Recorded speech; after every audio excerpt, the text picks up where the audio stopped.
Hello friends, welcome to my channel. आज के इस वीडियो में हम क्लास 6 के science chapter 6 the living organism characteristics and habitats के बारे में पढ़ेंगे।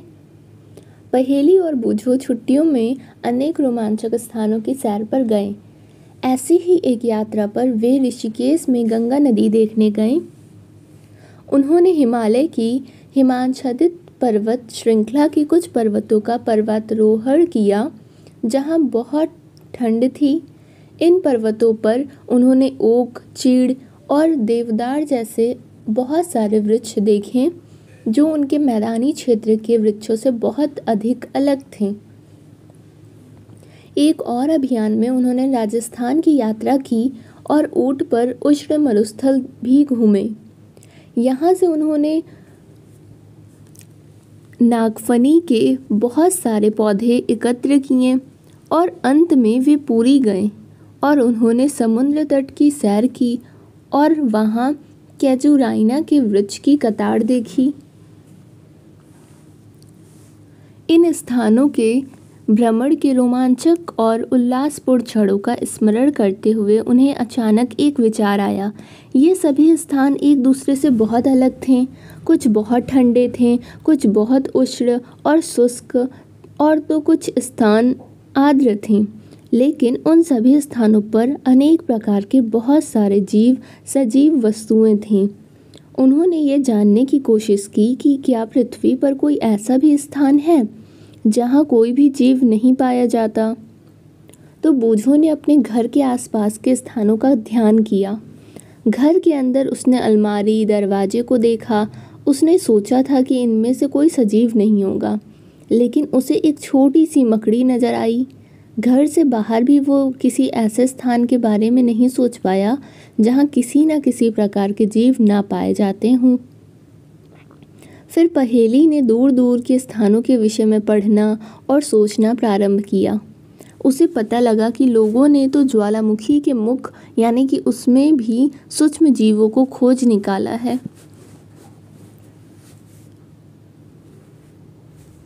सजीव और उनका परिवेश।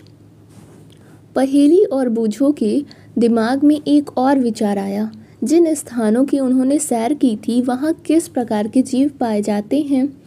मरुस्थल में ऊंट थे, पर्वत पर बकरी और याक थे, पुरी के समुद्र तट पर केकड़े और अनेक प्रकार की मछलियाँ थीं जिन्हें मछुआरे पकड़ रहे थे। साथ ही चींटियाँ जैसे अनेक प्रकार के जीव इन सभी स्थानों पर उपस्थित थे। इन क्षेत्रों में पाए जाने वाले अलग अलग प्रकार के पौधे अन्य क्षेत्रों के पौधों की प्रजातियों से बहुत अलग थे। इन विभिन्न क्षेत्रों का परिवेश कैसा था? क्या उनका परिवेश भी एक समान था? एक्टिविटी 1। आइए एक वन से प्रारंभ करते हैं।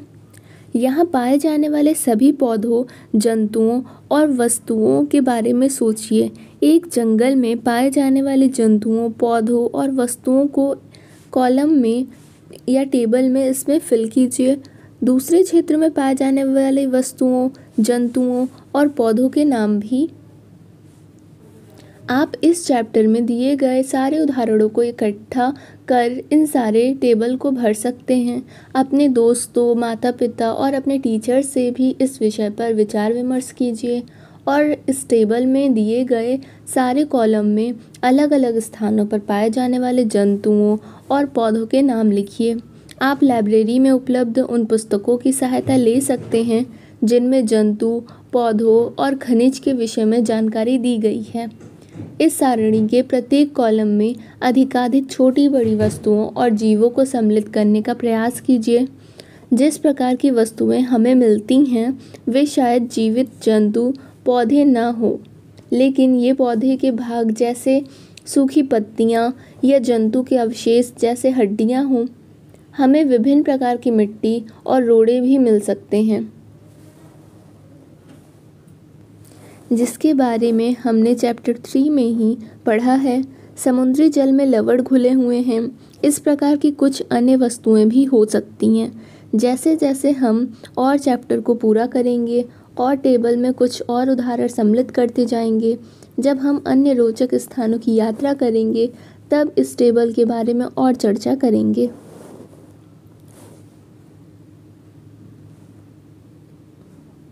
आवास और अनुकूलन।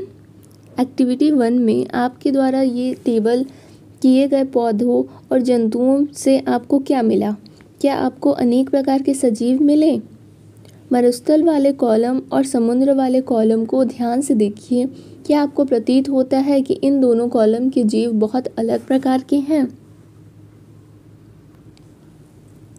इन दोनों क्षेत्रों में किस प्रकार का परिवेश है? समुद्र में जंतु और पौधे लवणीय जल खारे पानी में रहते हैं और श्वसन के लिए जल में विलय वायु यानी ऑक्सीजन का उपयोग करते हैं। मरुस्थल में पानी बहुत कम मात्रा में उपलब्ध होता है। मरुस्थल दिन में बहुत गर्म और रात में ठंडा होता है। मरुस्थल में पाए जाने वाले पौधे और जंतु भूमि पर रहते हैं और श्वसन के लिए आसपास की वायु का उपयोग करते हैं। समुद्र और मरुस्थल अलग प्रकार के परिवेश और हम इन दोनों क्षेत्रों में बिल्कुल अलग प्रकार के पौधे और जंतु देखते हैं। क्या ऐसा नहीं है? आइए ये दो जंतुओं ऊंट और मछली का परीक्षण करते हैं।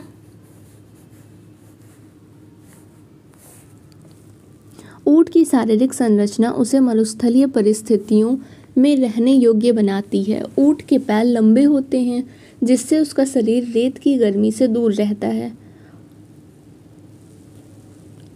उन्हें पसीना भी नहीं आता क्योंकि शरीर से जल का ह्रास बहुत कम होता है, इसलिए जल के बिना भी वे अनेक दिनों तक रह सकते हैं। आइए कुछ अलग अलग प्रकार की मछलियों को देखें जैसा कि यहाँ फिगर में दिखाया गया है। लेकिन इतने अधिक किस्म की मछलियों में क्या आपको इनकी आकृति में कुछ समानताएं दिखाई देती हैं?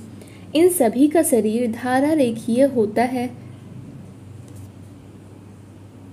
जिसकी चर्चा हमने चैप्टर 5 में किया हुआ है।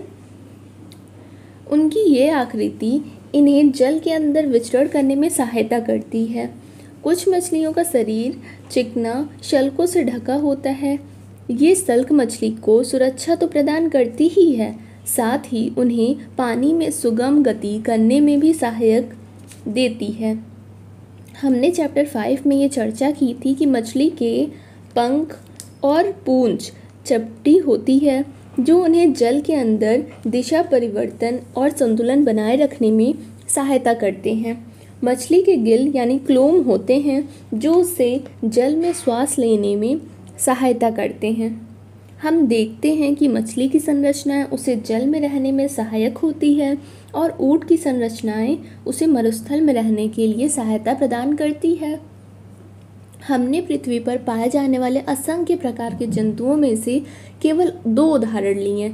हम देखते हैं कि सजीवों की इन सभी किस्मों में ऐसी कुछ विशिष्ट संरचनाएं होती हैं जो उन्हें अपने परिवेश में रहने योग्य बनाती है, जिसमें वे हमेशा पाए जाते हैं।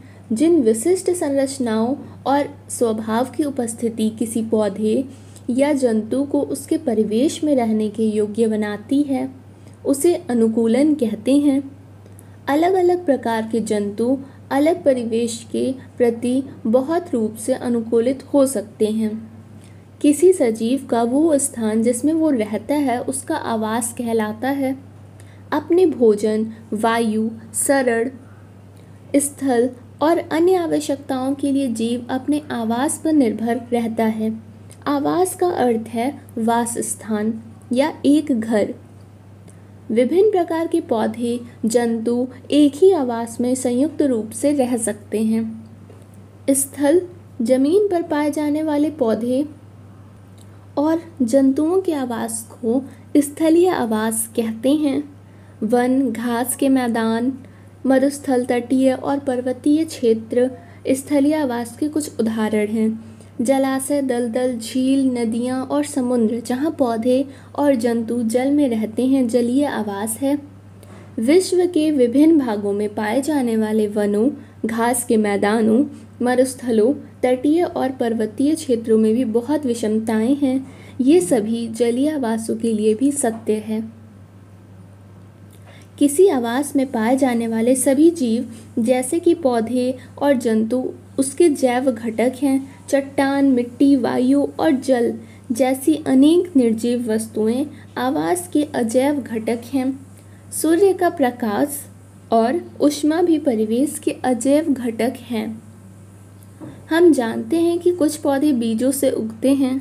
आइए बीज के अंकुरण से नए पौधों के बनने की प्रक्रिया में कुछ अजैव कारकों की भूमिका का अध्ययन करें। अपने परिवेश में होने वाले परिवर्तनों के साथ सामंजस्य स्थापित करने के लिए कुछ जीवों में थोड़े समय के लिए परिवर्तन हो सकते हैं। उदाहरण के लिए यदि हम मैदानी क्षेत्र में रहते हैं और अचानक ही ऊंचे पर्वतीय क्षेत्र में चले जाएं तो हमें कुछ दिनों तक श्वास लेने और शारीरिक व्यायाम में असुविधा हो सकती है। पहाड़ पर हमें तीव्र गति से श्वास लेना पड़ता है। कुछ दिनों बाद हमारा शरीर अपने आप उस क्षेत्र के वातावरण के प्रति ढाल लेता है और हमें श्वास लेने में कोई परेशानी नहीं होती। अल्प अवधि में किसी एक जीव के शरीर में होने वाले ये छोटे छोटे परिवर्तन पर्यानुकूलन कहलाते हैं। ये परिवर्तन हजारों वर्षों में हुए अनुकूलन से अलग हैं। यहाँ एक्टिविटी 2 दी गई है, जैसा कि हमने चैप्टर 4 में भी किया था। एक्टिविटी 7 का याद कीजिए और इस क्रियाकलाप में यानी कि इस एक्टिविटी में मूंग के बीज से अंकुर निकल आता है, यानी वे अंकुरित हो गए हैं। ये बीज से एक नए पौधे का प्रारंभ है। मूंग के कुछ सूखे बीजों को एकत्रित कीजिए, कुछ बीजों के एक ढेर को अलग रख दीजिए और शेष को एक दिन के लिए पानी में भीगने के लिए रख दीजिए। भीगे हुए बीजों को 4 हिस्सों में बांटिए। उसमें से एक हिस्सों को 3-4 दिन के लिए पूरी तरह पानी में डुबोकर रख दीजिए। सूखे हुए बीजों को और पानी में पूरी तरह डूबे हुए बीजों को बिल्कुल ना हिलाइए। भीगे बीजों में से एक भाग को धूप वाले कमरे में और दूसरे भाग को पूरे अंधेरे वाले क्षेत्र में रख दीजिए, जैसे कि अलमारी जिसमें धूप नहीं जाती हो। अंतिम भाग को बहुत ही ठंडे वातावरण में रखिए, जैसे कि रेफ्रिजरेटर, या उनके चारों ओर बर्फ लगा दें। इन तीनों भागों को प्रतिदिन जल में नम रखें और अधिक जल को निकाल दें। कुछ दिन बाद आप क्या देखते हैं? क्या सभी 5 भाग समान रूप से अंकुरित होते हैं? क्या आप प्रकाश से दूर रखे भाग या अत्यधिक ठंडे परिवेश में रखे गए भाग में अंकुरण की दर में कमी या कोई भी अंकुरण नहीं देखते हैं? क्या आपने पाया कि वायु, जल, प्रकाश और ऊष्मा जैसे अजैव घटक सजीवों के लिए अत्यंत आवश्यक है? वास्तव में ये अजैव कारक सभी सजीवों के लिए महत्वपूर्ण हैं। हम देखते हैं कि सजीव बहुत ठंडे और उष्ण उष्ण परिवेश में भी पाए जाते हैं। क्या ऐसा नहीं है? ये जीव इस विषम परिवेश में जीवित रहने के लिए किस विशिष्ट व्यवस्थाओं को अपनाते हैं? यहाँ अनुकूलन काम आता है। अनुकूलन अल्पकाल में नहीं होता। हजारों वर्षों की अवधि में किसी क्षेत्र के अजैव घटकों में परिवर्तन आते हैं। वे जंतु जो इन परिवर्तनों के प्रति अपने आप को नहीं ढाल पाते, वे मर जाते हैं। केवल वे जीव ही जीवित रहते हैं जो अपने आप को बदलते परिवेश के अनुसार अनुकूलित कर लेते हैं। जंतु विभिन्न अजैव कारकों के लिए विभिन्न विधियों से अपने आप को अनुकूलित कर लेते हैं। इसका परिणाम अलग आवासों में जीवों की विविधता का होना है। आइए कुछ आवासों, इनके अजैव घटकों और उसमें रहने वाले विभिन्न जीवों में अनुकूलन का अध्ययन करें। विभिन्न आवासों की यात्रा। कुछ स्थलीय आवास। मरुस्थल के अजैव घटकों और ऊंट के अनुकूलन के विषय में हम पहले ही चर्चा कर चुके हैं। मरुस्थल में पाए जाने वाले अन्य जंतुओं और पौधों में क्या होता है? क्या उनमें भी इसी प्रकार के अनुकूलन पाए जाते हैं? मरुस्थल में रहने वाले चूहे और सांप के ऊंट की भांति लंबे पैर नहीं होते। दिन की तेज गर्मी से बचने के लिए वे भूमि के अंदर गहरे बिलों में रहते हैं, जैसा कि आप यहाँ फिगर में देख सकते हैं। और रात के समय जब तापमान में कमी होती है तो ये जंतु बाहर निकलते हैं। मरुस्थल में उगने वाले कुछ पौधों को इस फिगर में दिखाया गया है। ये पौधे मरुस्थल के प्रति किस प्रकार अनुकूलित हैं? एक्टिविटी थर्ड, गमले में लगा एक कैक्टस और पत्तियों वाला एक पौधा क्लास में लाइए। दोनों पौधों के कुछ भाग पॉलीथीन से ढक कर उसी प्रकार बांधिए जिस प्रकार हमने चैप्टर 4 में उस पौधों में वाष्पोत्सर्जन का अध्ययन करते समय बांधा था। गमले में लगे पौधों को धूप में रख दीजिए और कुछ घंटे बाद इनका परीक्षण कीजिए। आप क्या देखते हैं? क्या आप दोनों पॉलीथीन में एकत्रित जल की मात्रा में कोई अंतर देखते हैं? मरुस्थलीय पौधे वाष्पोत्सर्जन द्वारा जल की बहुत कम मात्रा निष्कासित करते हैं। मरुस्थलीय पौधों में पत्तियां या तो अनुपस्थित होती हैं या बहुत छोटी होती है। कुछ पौधों में पत्तियां कांटों का रूप ले लेती हैं। इससे पत्तियों से होने वाले वाष्पोत्सर्जन में होने वाले जल में कमी आती है। नागफनी में पत्ती जैसी जिस संरचना को आप देखते हैं वो वास्तव में इसका तना है।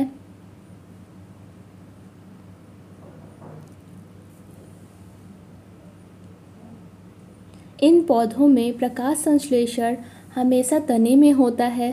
तना एक मोटी परत से ढका होता है जिससे पौधों को जल संरक्षण में सहायता मिलती है। अधिकतर मरुस्थलीय पौधों की जड़ें पानी अवशोषण के लिए मिट्टी में बहुत गहराई तक चली जाती है। पर्वतीय क्षेत्र, ये आवास क्षेत्र सामान्यतः बहुत ठंडे होते हैं और इनमें तेज हवा चलती है। कुछ क्षेत्रों में शीतकाल में हिमपात भी होता है। पर्वतीय क्षेत्रों में पौधों और जंतुओं की अनेक प्रजातियां पाई जाती हैं।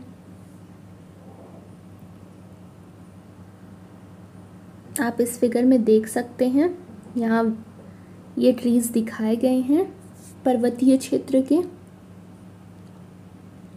और यदि आप पर्वतीय क्षेत्र में रहते हैं या वहाँ घूमने गए हैं तो आपने ऐसे अनेक वृक्ष देखे होंगे, लेकिन क्या आपने ऐसे वृक्षों को अन्य क्षेत्रों में भी देखा है? ये वृक्ष अपने आवास में विद्यमान परिस्थितियों में रहने के लिए किस प्रकार अनुकूलित हैं? ये वृक्ष सामान्यतः शंक्वाकार होते हैं और इनकी शाखाएं तिरछी होती हैं। इनमें से कुछ वृक्षों की पत्तियां सुई के आकार की होती है। इससे वर्षा का जल और हिम सरलता से नीचे की ओर खिसक जाता है। पर्वतों पर इन वृक्षों से अधिक अलग आकृति और आकार वाले वृक्ष भी मिल सकते हैं। पर्वत पर जीवित रहने के लिए इनमें कुछ अन्य प्रकार का अनुकूलन हो सकता है। पर्वतीय क्षेत्र में पाए जाने वाले जंतु भी वहाँ की परिस्थितियों के प्रति अनुकूलित होते हैं। जैसा कि यहाँ पर आप फिगर्स में देख सकते हैं, उनकी मोटी त्वचा या फर ठंडा से उनका बचाव करती है। उदाहरण के लिए शरीर को गर्म रखने के लिए याक का शरीर लंबे बालों से ढका होता है। पहाड़ी तेंदुओं के शरीर पर फर होते हैं। ये बर्फ पर चलते समय उसके पैरों को ठंड से बचाता है। पहाड़ी बकरी के मजबूत खुर उसे ढालदार चट्टानों पर दौड़ने के लिए अनुकूलित बनाते हैं। जैसे जैसे हम पर्वतीय क्षेत्रों में ऊपर चढ़ते जाते हैं, परिवेश का स्वरूप बदलता जाता है और हमें विभिन्न ऊंचाइयों पर पाए जाने वाले जीवों के अनुकूलन में विविधता दिखाई देती है।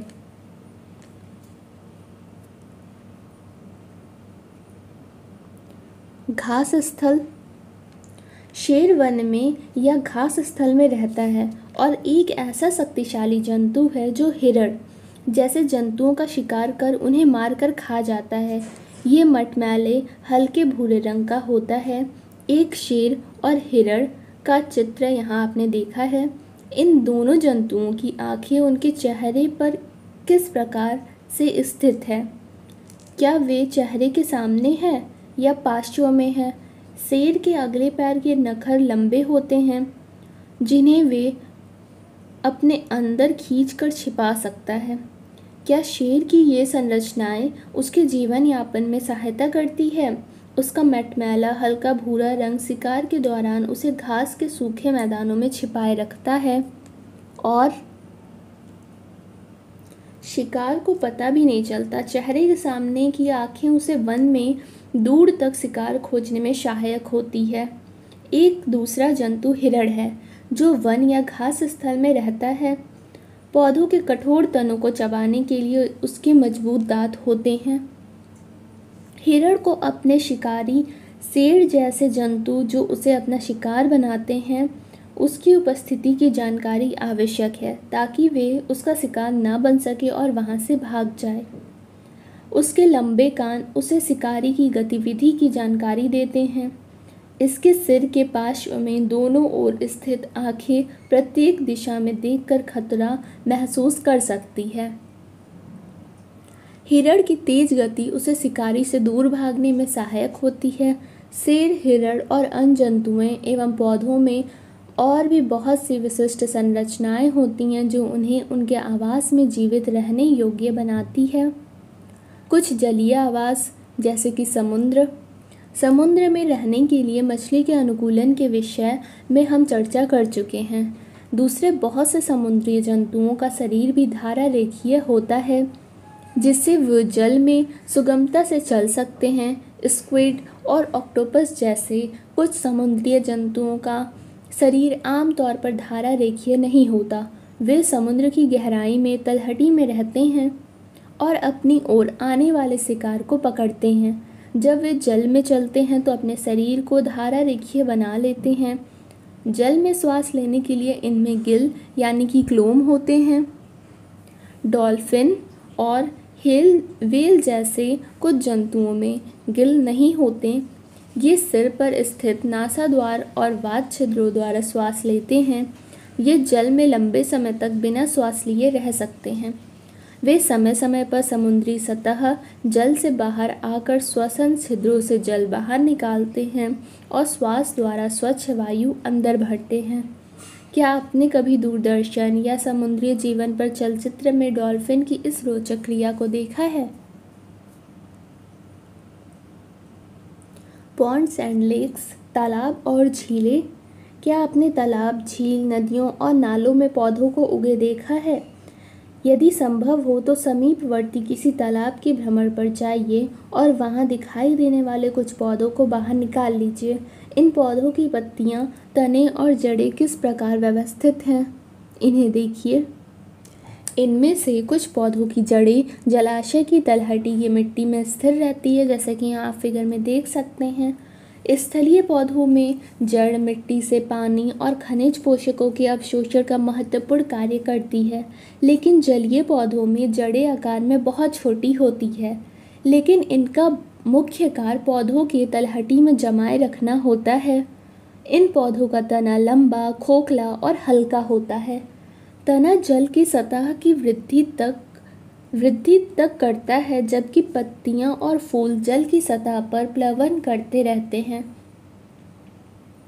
कुछ जलीय पौधे जल में पूर्ण रूप से डूबे रहते हैं। ऐसे पौधों के सभी भाग जल में वृद्धि करते हैं। इनमें से कुछ पौधों की पत्तियां संकरी और पतले रिबन की तरह होती है। ये बहते जल में सरलता से मुड़ जाती है।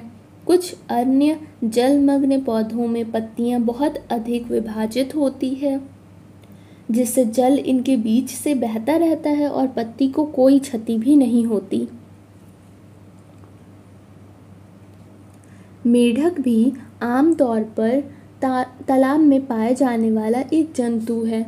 ये तालाब के जल और स्थल दोनों पर रह सकता है। इसके पश्चपाद लंबे और मजबूत होते हैं, जो उन्हें छलांग लगाने और शिकार पकड़ने में सहायता करते हैं। इनके पैर में जाल युक्त पदांगुलियां होती हैं, जो उन्हें तैरने में सहायता करती है। हमने केवल कुछ ही जंतुओं और पौधों की चर्चा की है, जबकि विभिन्न आवास में रहने वाले जीवों की संख्या बहुत अधिक है। जैसा कि हमने चैप्टर 4 में सुझाए एक्टिविटी के अंतर्गत जब आप पत्तियों की एल्बम तैयार कर चुके होंगे, तब तक आप पौधों की अनेक प्रजातियों के बारे में जानकारी कर चुके होंगे।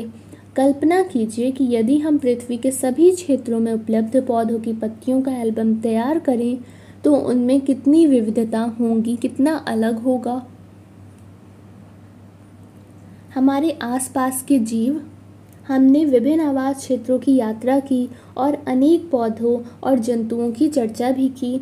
एक्टिविटी 1 में हमने अलग अलग परिवेश में पाए जाने वाले वस्तुओं, पौधों और जंतुओं की सूची भी बनाई। कल्पना कीजिए कि यदि हम जानना चाहें कि हमारी सूची में सजीव के कौन से उदाहरण हैं। आइए वन में पाई जाने वाली वस्तुओं के विषय में सोचें। वृक्ष, आरोही लता, विसर्पी लता, छोटे बड़े जंतु, पक्षी, सांप, कीट, चट्टान, पत्थर, मिट्टी, जल, वायु, सूखी पत्तियाँ, मृत जंतु, छत्रक, काई, मांस। वन में पाई जाने वाली विभिन्न वस्तुओं के कुछ उदाहरण हैं। इनमें से कौन सजीव है?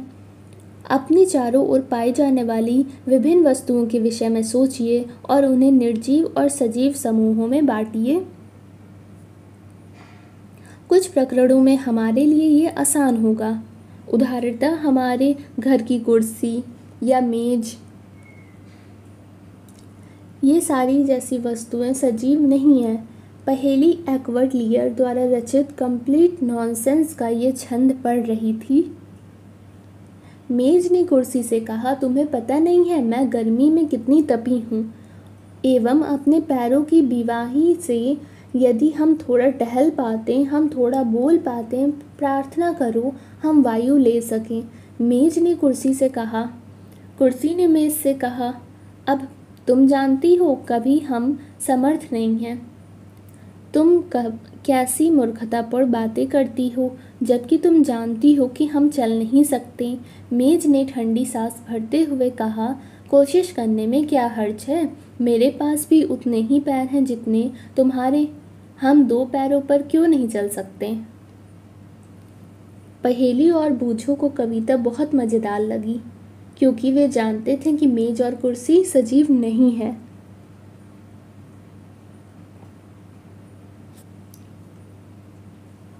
अतः ये ना तो चल सकते हैं ना बोल सकते हैं। हम जानते हैं कि कुर्सी, मेज, पत्थर या एक सिक्का सजीव नहीं है।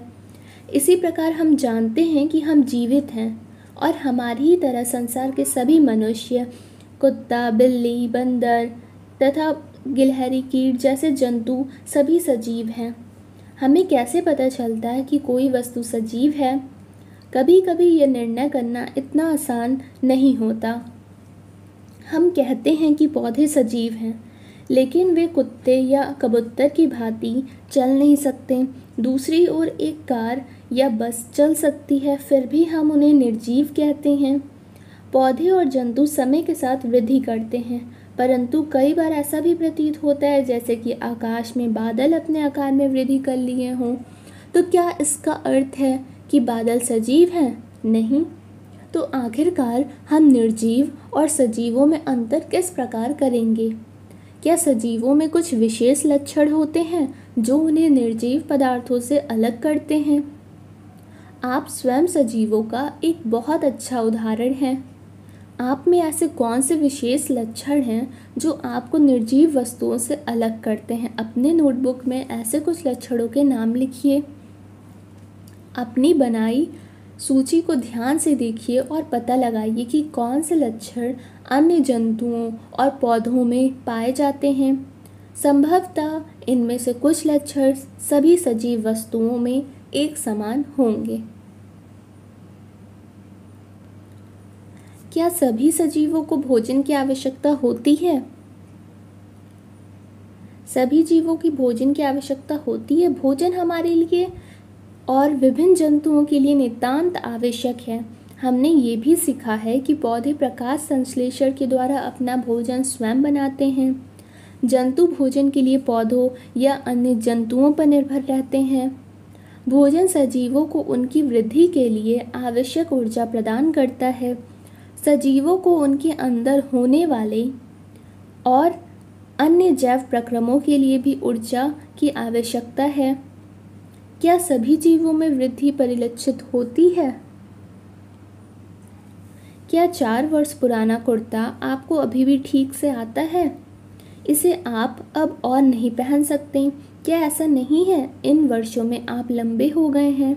आपको इसका आभास नहीं हो रहा है, लेकिन आप में हर समय वृद्धि हो रही है और कुछ वर्ष बाद आप वयस्क हो जाएंगे। जैसा कि यहाँ फिगर में दिखाया गया है। जंतुओं के बच्चे भी वृद्धि कर सकते हैं। आपने अवश्य देखा होगा कि कुत्ते के पिल्ले वयस्क हो जाते हैं। एक अंडे से स्फुटित होकर चूजा मुर्गी का बच्चा वृद्धि करके मुर्गी या मुर्गा में परिवर्तित हो जाता है। पौधे भी वृद्धि करते हैं। अपने चारों ओर पाए जाने वाले अलग अलग प्रकार के पौधों का अवलोकन कीजिए। इनमें से कुछ बहुत छोटे और नवजात हैं तो कुछ विकसित हैं। ये सभी वृद्धि की विभिन्न स्थितियों में हो सकते हैं। कुछ दिनों और कुछ सप्ताह बाद पौधों को देखिए। आप देखेंगे कि उनकी लंबाई में वृद्धि हुई है। वृद्धि सभी सजीवों में होती है। क्या आप सोचते हैं कि निर्जीव वस्तु वृद्धि प्रदर्शित नहीं कर सकते? क्या सभी सजीव श्वसन करते हैं? क्या हम श्वसन के बिना जीवित रह सकते हैं? जब हम श्वास लेते हैं तो बाहर की वायु शरीर के अंदर जाती है। जब हम श्वास छोड़ते हैं तो शरीर के अंदर की वायु बाहर निकल जाती है। श्वास लेना श्वसन क्रिया का एक हिस्सा है। श्वसन में अंदर ली गई वायु की ऑक्सीजन की कुछ मात्रा का उपयोग होता है। इस क्रिया में बनी कार्बन डाइऑक्साइड को हम श्वास द्वारा बाहर निष्कासित कर देते हैं। गाय, भैंस और भी जो कुत्ता, बिल्ली जैसे कुछ जंतुओं में श्वसन क्रिया मनुष्य की तरह ही होती है।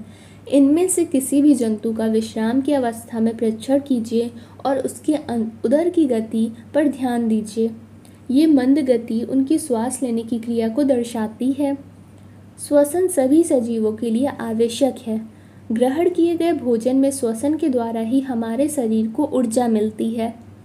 कुछ जंतुओं में गैस आदान प्रदान का तरीका अलग हो सकता है जो श्वसन का एक हिस्सा होता है। जैसे कि केंचुआ त्वचा द्वारा श्वास लेता है। हमने पढ़ा है कि मछली के गिल होते हैं जिनकी सहायता से वे जल में विलय वायु से ऑक्सीजन अवशोषित कर लेती है। क्या पौधे भी श्वसन करते हैं? पौधों की श्वसन क्रिया में गैसों का आदान प्रदान मुख्यतः उनकी पत्तियों द्वारा होता है। पत्तियां सूक्ष्म रंध्रों द्वारा वायु को अंदर लेती है और ऑक्सीजन का उपयोग करती है। ये कार्बन डाइऑक्साइड वायु में निष्कासित कर देती है। हम जानते हैं कि प्रकाश की उपस्थिति में पौधे वायु की कार्बन डाइऑक्साइड का उपयोग भोजन बनाने के लिए करते हैं और ऑक्सीजन छोड़ते हैं। श्वसन क्रिया दिन और रात दोनों में ही निरंतर चलती है। भोजन बनाने की प्रक्रिया में निष्कासित ऑक्सीजन की मात्रा पौधे द्वारा श्वसन में उपयोग की गई ऑक्सीजन की अपेक्षा बहुत अधिक होती है। क्या सभी सजीव उद्दीपन के प्रति अनुक्रिया करते हैं? जब आप नंगे पैर टहल रहे हों और आपका पैर अचानक ही किसी कांटे या नुकीली वस्तु पर पड़ जाए तो आप किस प्रकार अनुक्रिया करेंगे? जब आप अपने प्रिय व्यंजन को देखते हैं या उसके विषय में सोचते हैं तो आप क्या अनुभव होता है? आप अंधेरे स्थान से अचानक तेज धूप में आते हैं तो क्या होता है? आपकी आंखें अपने आप ही कुछ क्षण के लिए बंद हो जाती है जब तक कि वे तेज प्रकाश की अभ्यस्त नहीं हो जाती। आपका प्रिय व्यंजन, तेज प्रकाश और कांटा, ये सारी स्थितियों में आपका बाह्य वातावरण में होने वाले परिवर्तनों के कुछ उदाहरण हैं। हम इन सभी प्रकार के परिवर्तनों के प्रति अनुक्रिया करते हैं। वातावरण में होने वाले इन परिवर्तनों को उद्दीपन कहते हैं।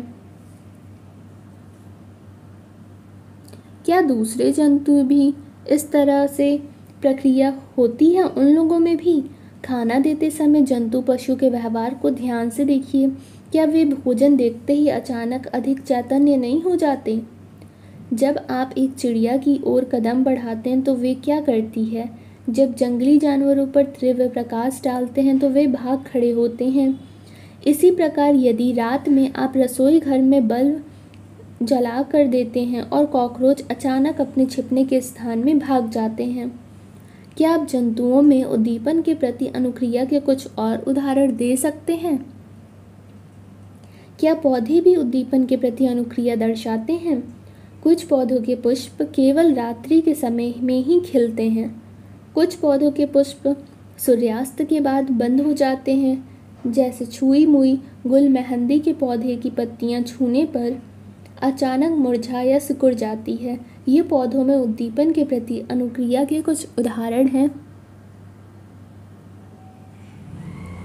एक्टिविटी 4, एक कमरे की खिड़की जिससे दिन के समय धूप यानी कि सूर्य का प्रकाश आता हो, उसके पास एक पौधे का गमला रखिए, जैसा यहाँ फिगर में दिखाया गया है।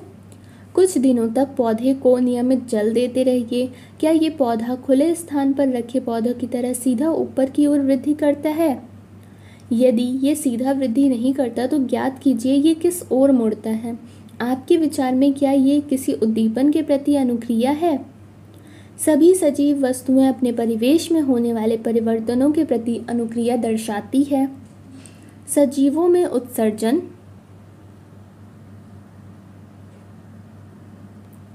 सभी सजीव भोजन करते हैं। जीव इस ग्रहण किए हुए भोजन की संपूर्ण मात्रा का उपयोग नहीं करता। आहार का केवल कुछ ही भाग जीव के शरीर द्वारा उपयोग में आता है। भोजन के बचे हुए शेष भाग का क्या होता है? वे इसे अपशिष्ट के रूप में शरीर से बाहर निकाल देते हैं। विभिन्न जैव प्रक्रमों के फलस्वरूप हमारे शरीर में कुछ अपशिष्ट पदार्थ उत्पन्न होते हैं। सजीवों द्वारा इन अपशिष्ट पदार्थों के निष्कासन के प्रक्रम को उत्सर्जन कहते हैं। क्या पौधों में भी उत्सर्जन होता है? हाँ, पौधे भी उत्सर्जन करते हैं, लेकिन उनमें इस प्रक्रम का ढंग कुछ अलग है। कुछ पौधों में ये अपशिष्ट पदार्थ पौधों के कुछ विशेष भागों में संग्रहित किए जाते हैं, जिससे पौधे को कोई हानि नहीं पहुंचती। कुछ पौधों में अपशिष्ट पदार्थों का निष्कासन स्राव के रूप में होता है। उत्सर्जन सजीवों का एक दूसरा सामान्य लक्षण है। क्या सभी सजीव प्रजनन करते हैं? क्या आपने कभी कबूतर या किसी पक्षी के नीड़ घोंसले देखे हैं? वे नीड़ में अंडे देते हैं। कुछ अंडे प्रस्फुटित होते हैं और उनसे छोटे छोटे बच्चे बाहर निकल आते हैं। जंतु प्रजनन द्वारा अपने समान संतान उत्पन्न करते हैं। भिन्न जंतुओं में प्रजनन का ढंग अलग अलग होता है। कुछ जंतु अंडे देते हैं जिनसे शिशु निकलते हैं और कुछ जंतु शिशु को जन्म देते हैं। पौधे भी प्रजनन करते हैं। जंतुओं की तरह पौधे में भी प्रजनन के तरीके अलग अलग हैं। बहुत से पौधे बीजों द्वारा प्रजनन करते हैं। पौधे बीज उत्पादित करते हैं। हम उन्हें अंकुरित करके नए पौधे उगा सकते हैं।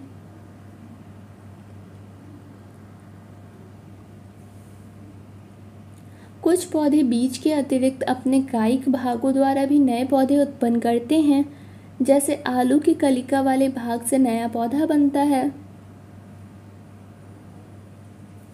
पौधे कलम द्वारा भी उगाए जाते हैं। क्या आप स्वयं इस विधि द्वारा पौधा उगाना चाहेंगे? एक्टिविटी 5, गुलाब या मेहंदी के धड़ कलम लीजिए, इसे मिट्टी में लगाइए, इसे नियमित रूप से जल दीजिए। आप कुछ दिनों के बाद क्या देखते हैं? कलम से पौधा बनाना सरल कार्य नहीं है। यदि आपकी कलम में वृद्धि नहीं हुई है तो निराश ना हो। यदि संभव हो तो एक माली से बात करके कलम से पौधे बनने के अंतराल में की जाने वाली देखभाल की जानकारी प्राप्त कीजिए। सजीव प्रजनन प्रक्रिया द्वारा अपने समान अनेक संतान उत्पन्न करते हैं। विभिन्न जीवों में प्रजनन की विधियां भी अलग अलग प्रकार की होती है। क्या सभी सजीव गति करते हैं?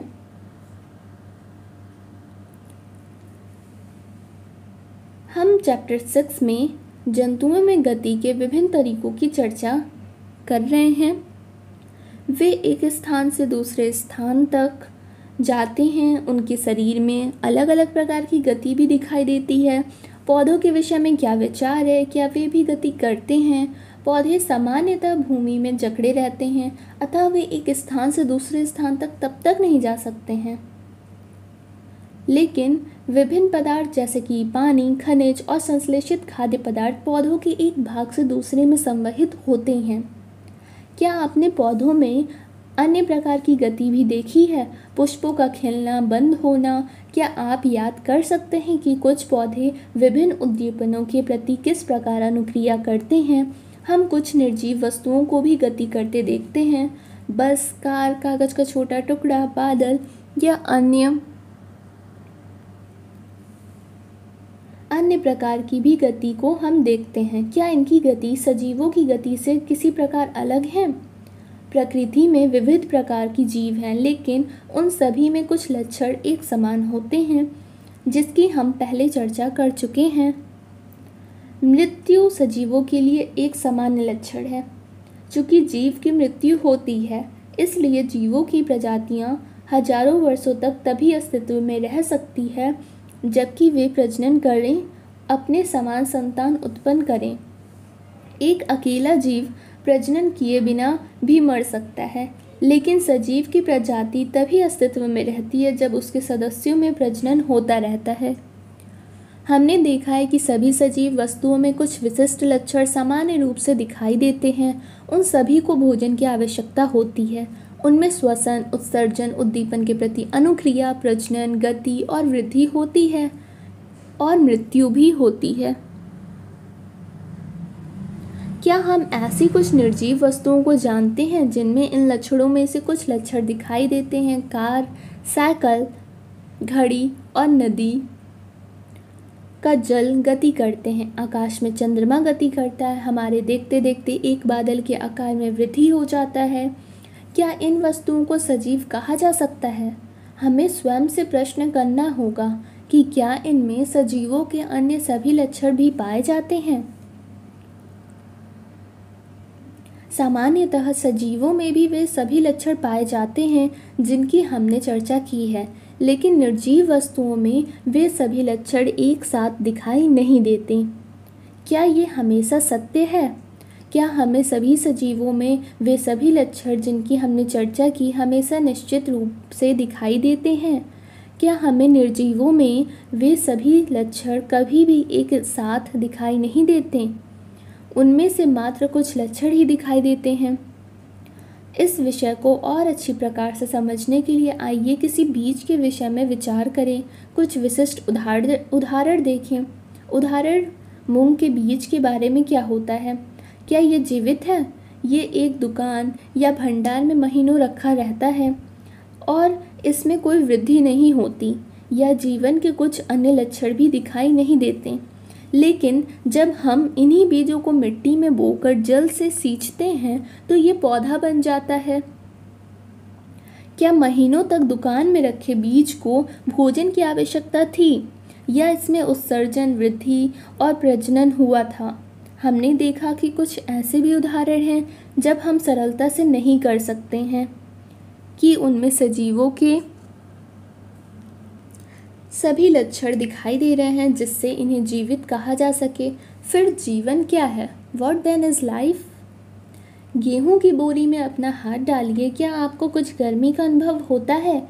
गेहूं की बोरी में कुछ गर्मी उत्पन्न होती है। ये गर्मी बीजों के श्वसन के कारण उत्पन्न होती है। हमने देखा है कि बीजों में श्वसन की क्रिया उस समय भी चलती रहती है जबकि अन्य जैव प्रक्रम उतने सक्रिय नहीं होते। संभवतः हमारे प्रश्न आखिर जीवन है क्या का उत्तर देना इतना सरल नहीं हो सकता, लेकिन अपने चारों ओर पाए जाने वाले जीवों की विविधता को देखकर अचानक ही मुंह से निकल जाता है कि जीवन सुंदर है। Life is beautiful.